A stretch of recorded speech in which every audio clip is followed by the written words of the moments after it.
Mä käytän aina mastoon mennessä niin perinteisen puosun tuolin lisäksi niin ihan tämmösiä niinku kalliokiipeilyvaljaita. Kun jotenkin vaan olo on paljon turvallisempi, kun on tuplavarmistus. Mä luulen, että tuolta jos tulee, niin se on lähinnä sitten vaan niin kuin perheelle ilo niistä vakuutuksista. Mä pistän vaan ton Stormurin tuulianturi on hajalla ja sitä tässä nyt sitten ollaan menossa maston päähän uudelleen asentamaan tai oikeastaan vaihtamaan siis kokonaan uuteen. Kyllä se vaatii. Mä en muina tyttöinä.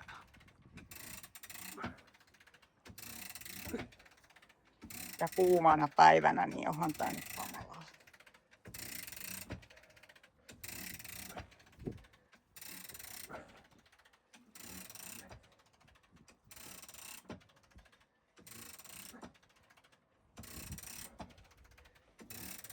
Joku alemmas on niin. Ollaan. Nyt on jalat siinä.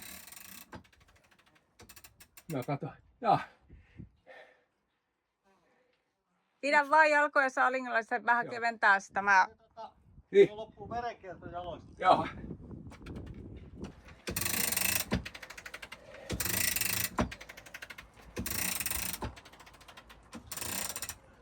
Odotas hetki. Joo. En mä pääse. Stormurin puutelistalle lisätään uusi puosun tuoli. Mä saatan kyllä irti, mutta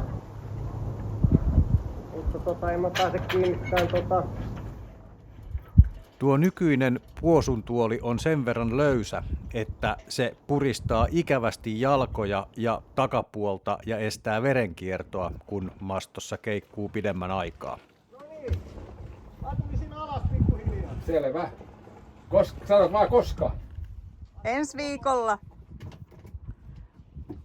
Mulla ei ole niin kiireempi sen tulemisen kanssa. Mä oon nyt pyöritellyt itteni niin moneen solmuun täällä, että... Stop!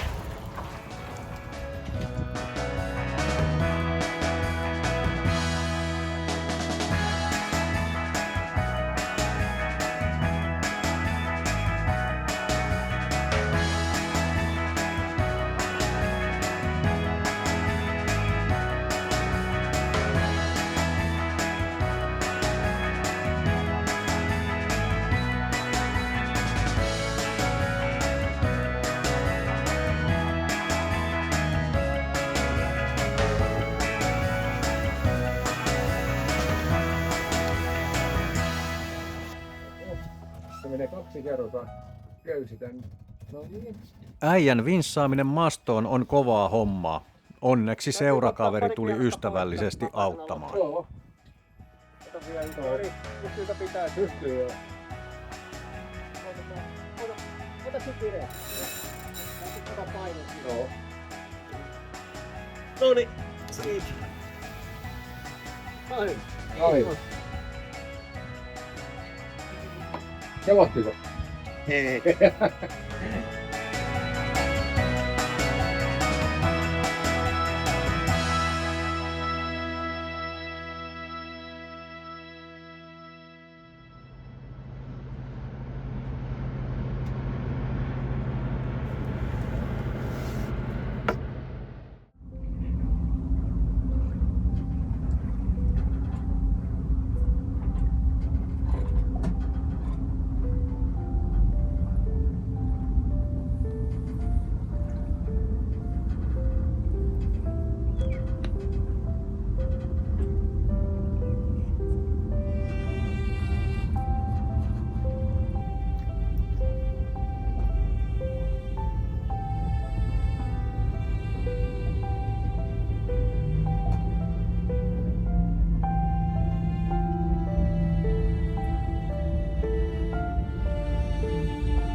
Tähystäjä työssä.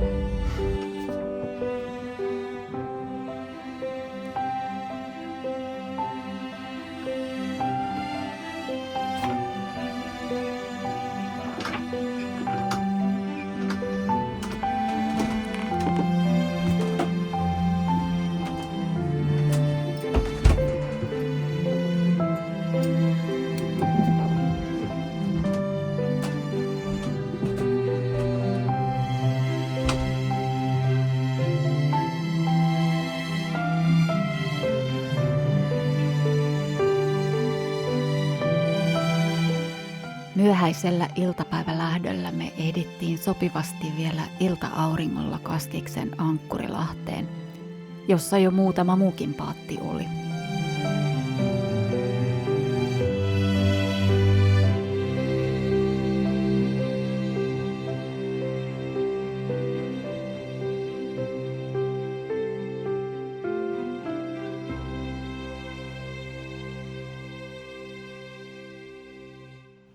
Kaskiksen lahti Airiston eteläpäässä on yksi meidän lempiankkuripaikoista.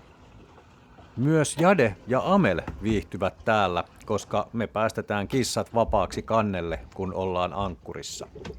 Laiturissa ollessa tai keulamaissa ollessa kissoja ei voi vapaana pitää. Ne ovat niin viettiensä vietävissä, että molemmat tyypit häipyisivät välittömästi veneestä.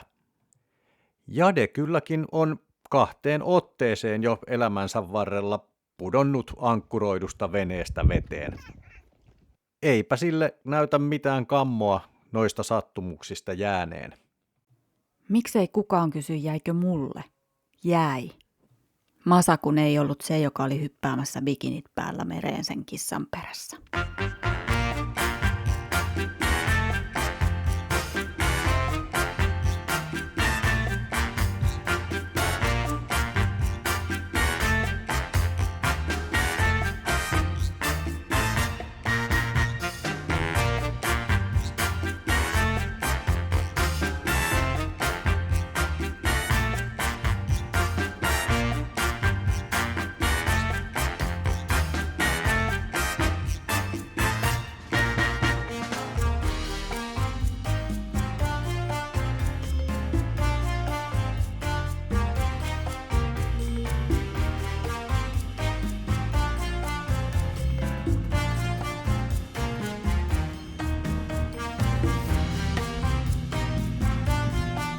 Kun kissojen vahtivuoro ulkona siirtyi Masalle, mä siirryin ihastelemaan Tipikolta hankkimaamme Bondomin Marquise-pöytävalaisinta.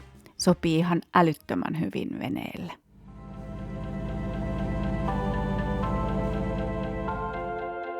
Aamun aurinkoisella merellä meitä vastaan tuli tuttuja. Meidän Tampereen naapurit Jaana ja Kimmo olivat matkalla kohti kotisatamaa ja me pidettiin pieni kelluva palaveri saariston suojassa. Muutama ohikulkija ihmetteli, kun 2 Bavariaa kelluu keskellä väylää ritirinnan. Samaan aikaan tehokaksikko vaikuttaa varsin uupuneelta sisätiloissa.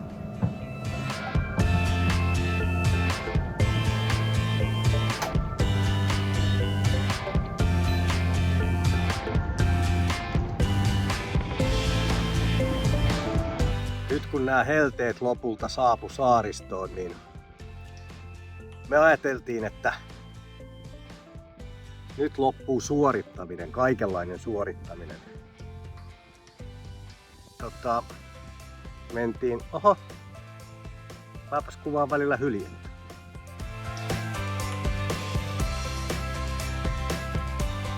Ei se ollut valmis esiintyä.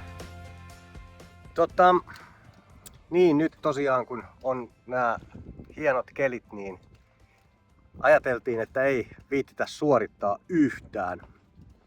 Toi meidän edellinen pidempi reissu, tosiaan kun suuntautui sinne Ruotsin sisäjärvelle, Mälareenille, niin me purjehdittiin semmoista 50, 70, välillä jopa 80 mailia per päivä.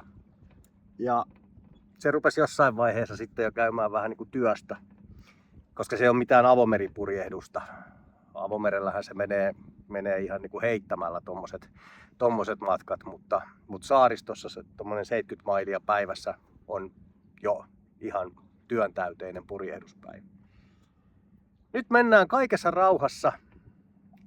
En tiedä yhtään mihin mennään. Pikkuhiljaa tässä ollaan matkalla kohti länttä.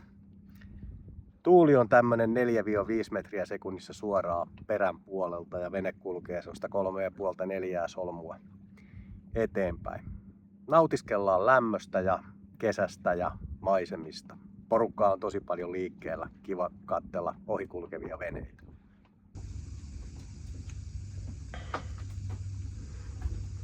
Tänne oli tilattu lastenannospuuroa. Hän on kyllä hyvin pieni ja sympaattinen Mä syön tämmöisen aikuisten annoksen. verrattuna aikuisten annoksiin. Niin. Kiitos. Tämmöisenä umpikuumana päivänä 30 astetta lämmintä, niin puuro on kyllä hyvä lounas. Tää on aamupala. Kello on 3 iltapäivällä. 14.09. Aamupala. No, lomallahan tässä on. Aikuiset saa tehdä mitä itse tykkää, milloin itse tykkää. Se on kyllä ihan totta. Lasten kuppi on myös lasten lusikkakoko. Luonnollisesti. Mutta hyvä on. Luonnollisesti. Mä sanon, että tää on lonkeron jälkiruoksi. Aikuiset ei saa ihan kaikkea mitä ne haluaa ja milloin ne Ei haluaa. ruveta muuttaa sääntöjä kesken kaiken. Aamiaislonkero. Aamiaislonkero. Ei tää ole anniskelupaikka eikä ravintola. Kohta on, koska mä tiedän, että siellä on kylmä lonkero odottamassa sua jääkaapissa. Tää muuttuu anniskelualueeksi. Joo. Tämä on ihan säännönmukaisesti rajattu. Tämä täyttää lain kirjaa. Tässä on tämmöiset laidat. Joo.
Meillä oli ajatuksena yöpyä Brunskärissa. Me parkattiin yhteysaluslaituriin, kun muualle ei mahduttu.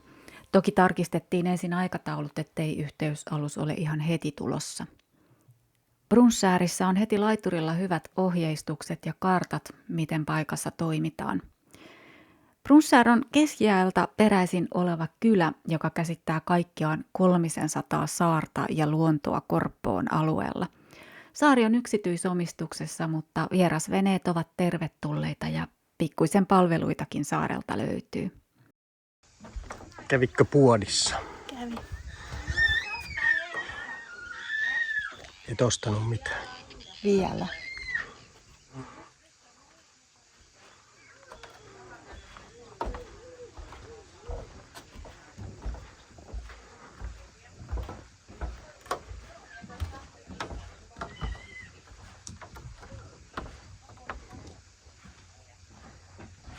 Pikkuisen sievän puodin lisäksi saarelta löytyy tekemistä ainakin 2 luontopolun verran.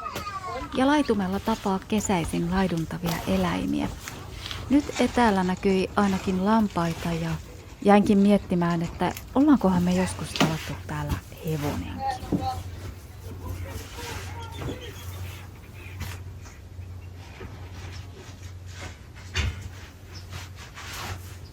Pikkupuodin seinät on käytännössä tapetoitu saaren historialla, niin teksti kuin kuva kuin esinemuodossa.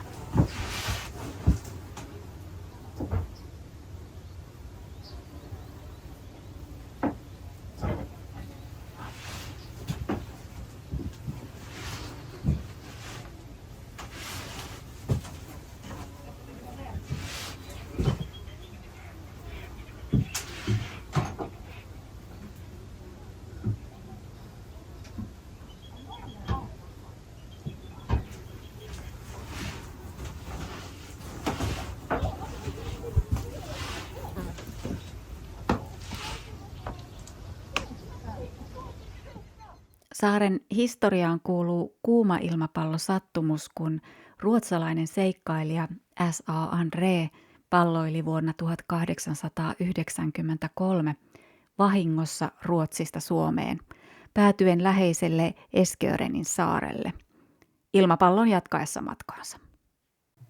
Tapausta muisteltiin saaristossa pitkään.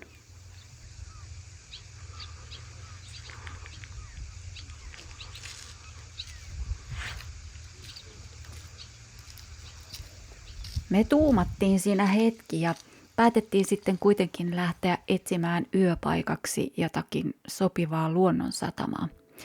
Tämä hanke ei osoittautunut ihan mitenkään helpoksi.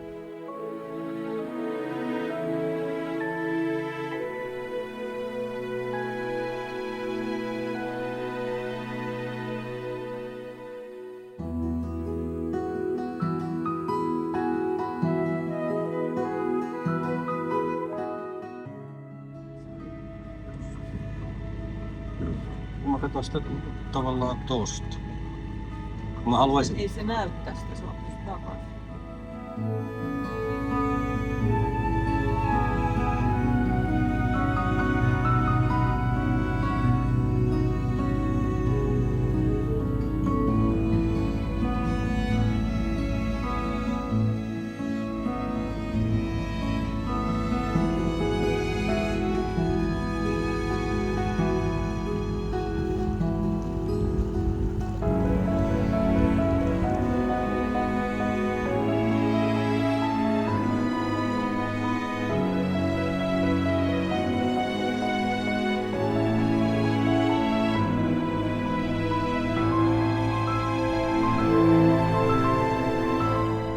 Päästy Kruksääriin, ei kun Kroksääriin.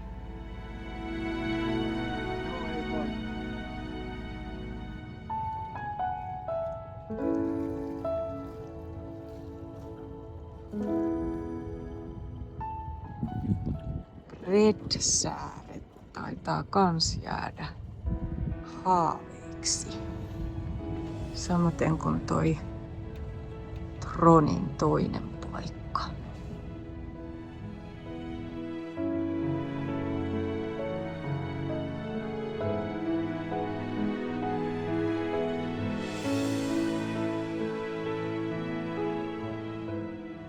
Hieno paikka.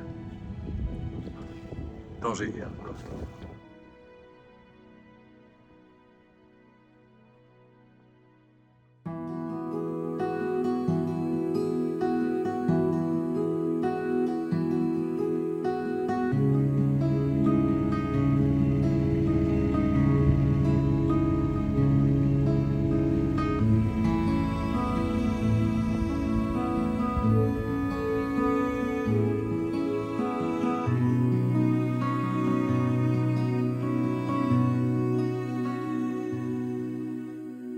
Voi voi.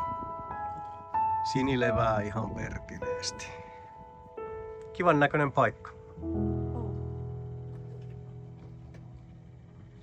Ehkä me jatketaan matkaa tällä otannalla. Siis oltais jääty ilman muuta, jos toi vesi olisi ollut uimakelpoista, mutta tämmöisen hellepäivän päätteeksi niin sitä mielellään uisi kyllä vedessä, missä ei ihan noin. Eihän toi nyt mitään ihan siis vielä puuroa ole, mutta ei toi nyt kyllä niinku uimaankaan kutsu.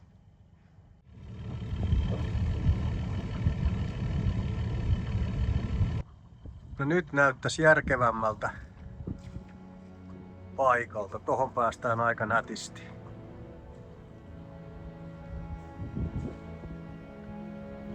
Ei muuta kuin peräankkuria veteen.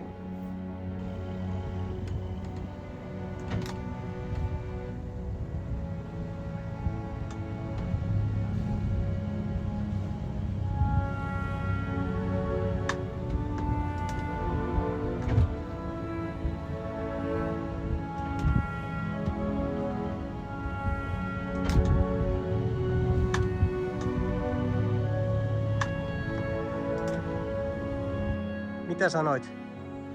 Kiristät tätä valkoista vähän, niin ei tarvitse tehdä taas tätä kuolemaa halveksuvaa loikkaa, niin tää menisi vähän tuohon kallion päälle toi. Okei. Mä kiristin.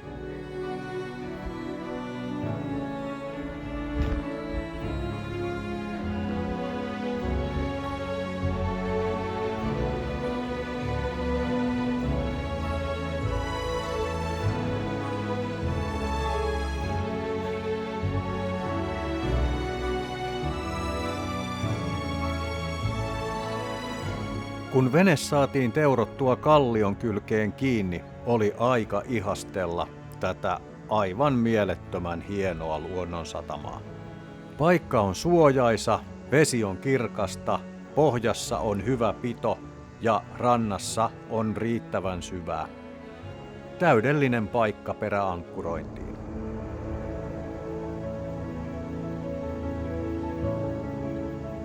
Nonni, nyt tossa on tommosia läiskiä. Minä poika rasvasin nitisevän puominnivelen rypsiöljyllä, eli ruokaöljyllä. Ja tässä on lopputulos. Niin kuin CRC-täkö ei ollut. CRC:tä ei ollut. Tää oli mun ehdotus tää öljy. Tää oli hyvä ehdotus. Hyvinhän se sujuu. Joo, tää.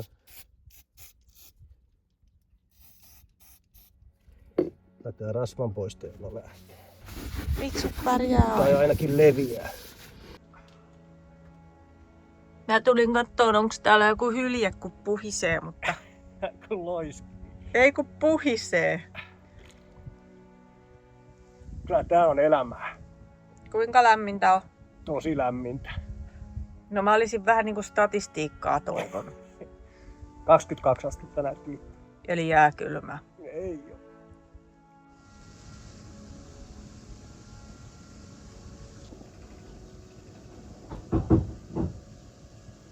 Joskus tämä homma on vaan täydellistä. Ja se on esimerkiksi tämmöisenä päivänä, että on peilityyni ilta, kiva purjehduspäivä takana. Ulkona vielä tällä 9 jälkeen niin 25-26 astetta voi olla. Pelkät sortsit jalassa pihalla. Aivan mielettömän kauniissa luonnonsatamassa. Keula kalliossa kiinni peräankkurilla. Aivan hiljasta, ei ketään missään. Syötiin tuossa avotilassa Petin kanssa juuri hyvä päivällinen.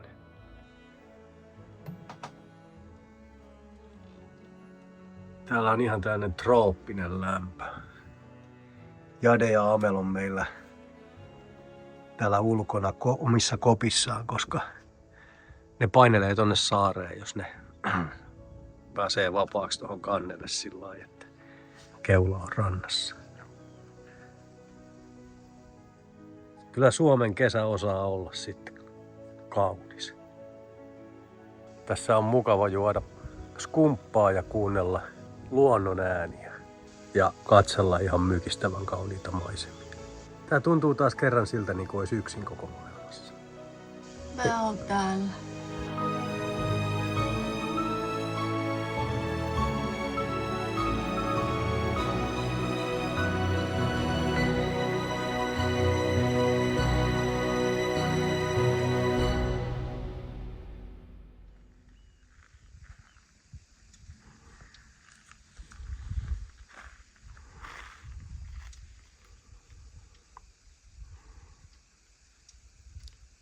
Stormurin masto pilkottaa tuolla rantapuiden takana.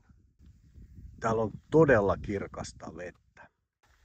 Tää on alkukaudesta, niin sanoisin, että snorklaajan paratiisi.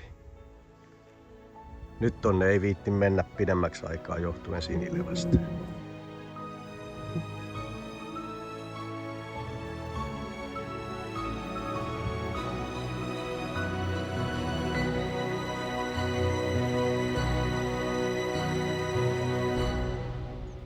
Troon on tosi hieno saari, mutta ehkä yksi vaikea kulkuisimmista, millä me ollaan käyty, johtuen siitä, että tämä kasvaa, kaikki mahdolliset kallion kolot, mitä täältä löytyy, niin kasvaa tuommoista katajaa.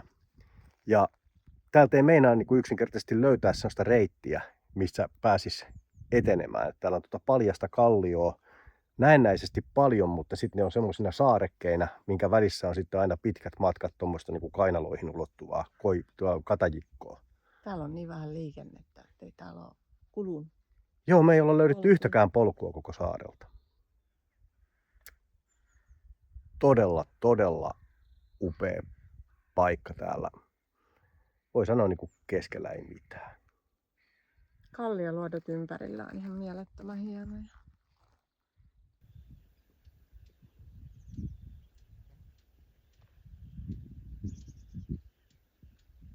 Kallioluotoja silmän kantamatta. Mua pelottaa täällä aika paljon kaikenlaiset käärmeet. Erityisesti kyykäärmeet ja ehkä vähän punkikki. En tiedä kuinka punkikasta aluetta tää on, kun täällä ei ole varmaan hirveästi elukoita tässä saaressa, mutta kaipa täälläkin punkkeja. Täytyy tehdä taas punkkitsekki.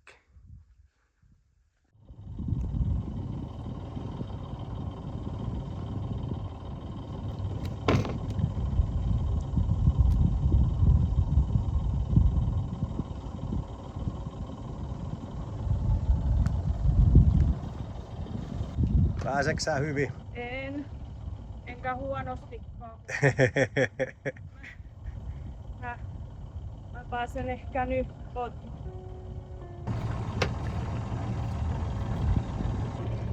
.8 metriä vettä ja ankkuri suurin piirtein näkyy pohjassa.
Alkaa oleen sinilevää valitettavasti. Jää jo veneen perään tommonen selkeä vana. Tää on kyllä surullista. Ei voi mitään. Kello tuli 1 iltapäivällä, niin päätettiin, että olisiko se aamupalan aika. Ja olihan se. Petti tykkää syödä puuronsa suoraan kattilasta. Petti ei tykkää tiskata. Nyt sä oot ymmärtänyt vähän väärin.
on niin muista, koska näin olisi tapahtunut. Niin, mä siis sanoin, että siivous on niin harvinaista, että pitää dokumentoida.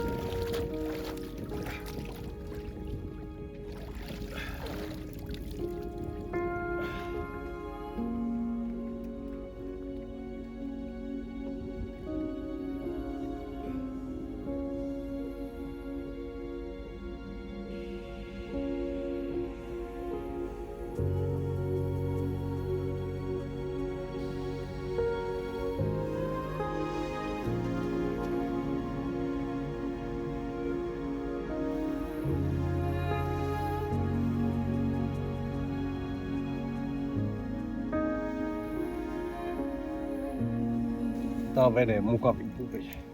Mulle varattu. Sulle Mulle varattu. varattu. Oho.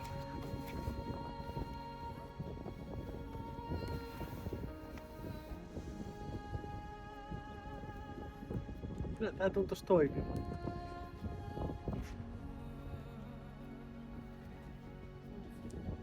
Eikä vuoro mulle varattu. Ei pöllöpi. Nähdään tunnin päästä, otan pikku tortti. Ai eikö? Ei. Mulla meni alahuuli jo vähän mutuun. Tullaan tässä kyllä tossa. Tää on yksityisallinen. Jossa laiturissakin lukee, että private. Sua ei saa häiritä. Do not disturb.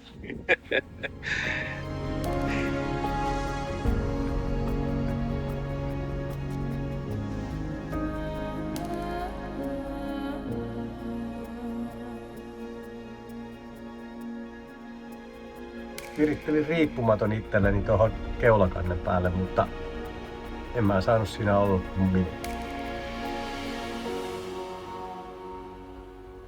Tuuko sä edetään? Tuu. Missä Veikka? Siellä on Veikka. Onko sä Amel vähän ominut sen kaapin? Oot sä vähän. Sä oot nukkunut siinä nyt pari yötä ja pitää aina jatkossa jättää se tyhjäksi varmuuden vuoksi, jos sä haluatkin olla siellä.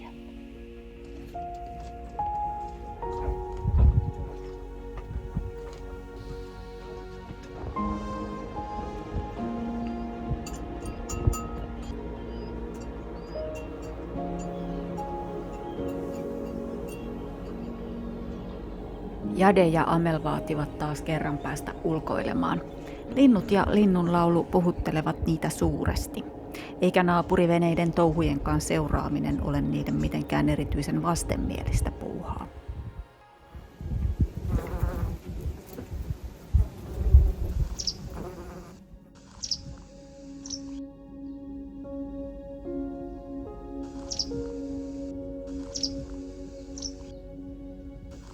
Ennen saunavuoroa piti tietenkin vielä käydä perinteisellä saarikävelyllä aistimassa vanhan kalastajakylän tunnelmia. Täällä aika pysähtyy ja kuumassa keskikesän heinäkuisessa päivässä on jotenkin loppukesän tuntua.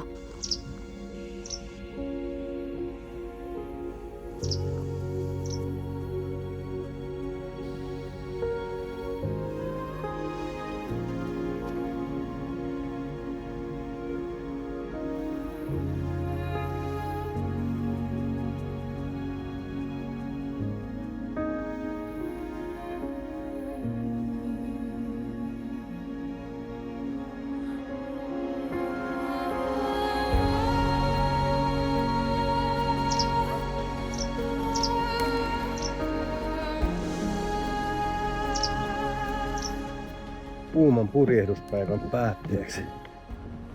Mukava mennä kuumaan saunaan. Östersärin merikarhusauna on yksi meidän ehdottomia suosikeita, eikä vähiten johtuen tästä maisemasta, mikä saunan panoraamaikkunoista avautuu. Sitten uimaan. Vähän on sinilevää, mutta eiköhän se tuolla saunassa sitten huuhtou. Täytyy pitää suu kiinni, ettei sitä hirveästi nieleskele.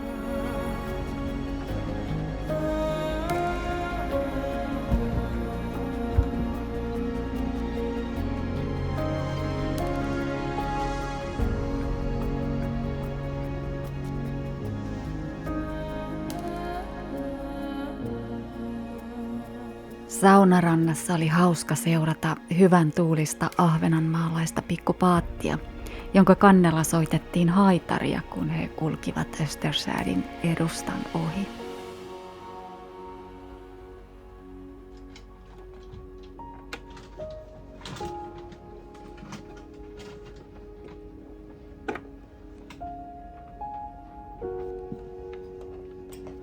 Nyt se palaa. Joo. Nyt se palaa. Mä käänsin ton alavivun pystyyn ja laitoin, niin se palaa. Jos se nyt palaa, niin se sitten se palaa.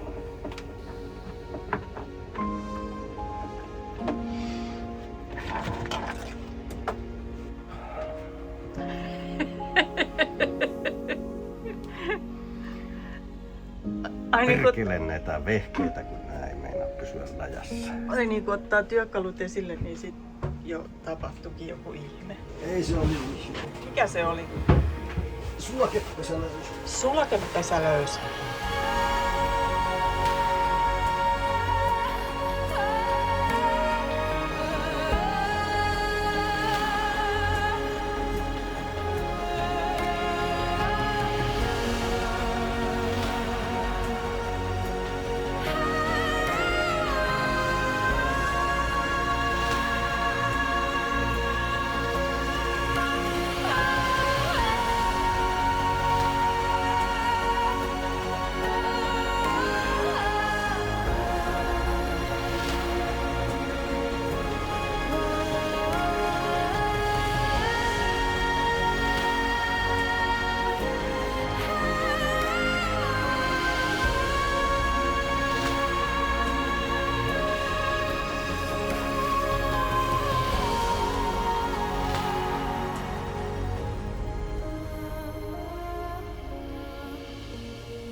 Seuraava aamu aukeni aurinkoisena, tyynenä ja helteisenä. Me päätettiin lähteä kohti etelää ja Tjökkaria. Itse asiassa päivä näytti mitä parhaalta vierailulle Tjelsäärin saarella, joka sijaitsee Tjökkarin eteläpuolella. Suorin reitti sinne Östersääristä kulkee käytännössä kartoittamattomien vesien halki.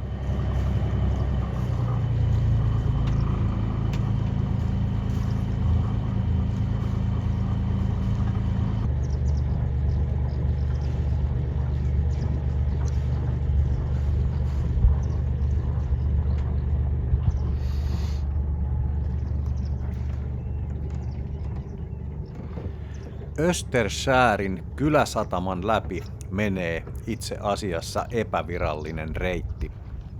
Sitä ei kuitenkaan voi suositella sellaisille, jotka eivät todella tarkkaan tiedä, mistä voi kulkea ja mistä ei.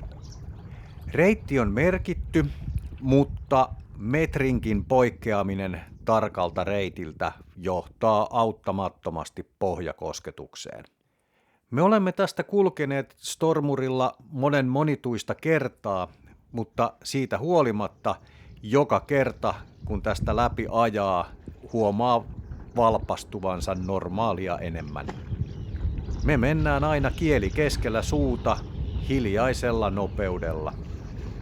Tuntuu hurjalta ajella läpi vesikasvuston ja katsella aivan veneen vierellä näkyvää matalaa pohjaa ja valtavia kiviä. Reitin länsipää on hyvin huonosti merkitty, tai oikeastaan sitä ei ole merkitty lainkaan. Tässä länsipään kivikossa ollaan nähty valitettavan usein erityisesti vierasmaalaisia pienempiä purjeveneitä kivillä. Ehdottomasti turvallisempi tapa tulla ja lähteä Östersääristä on käyttää virallista laivaväylää, joka tulee Östersäärin satamaan saaren itäpuolelta.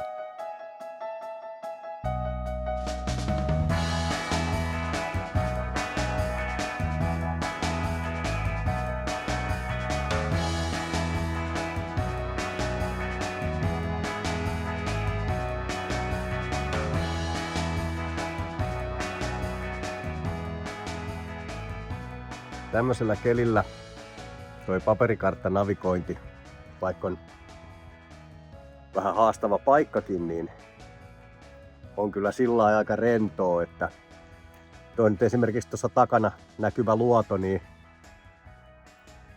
se nyt on kohta 5 minuuttia ollut tuossa vierellä, koska veneen nopeus on huimat 2,4 solmua. Täysillä purjeilla mennä posotetaan tässä. Tuulta on 6 solmua. Päivä on tosi hieno, tosi lämmin.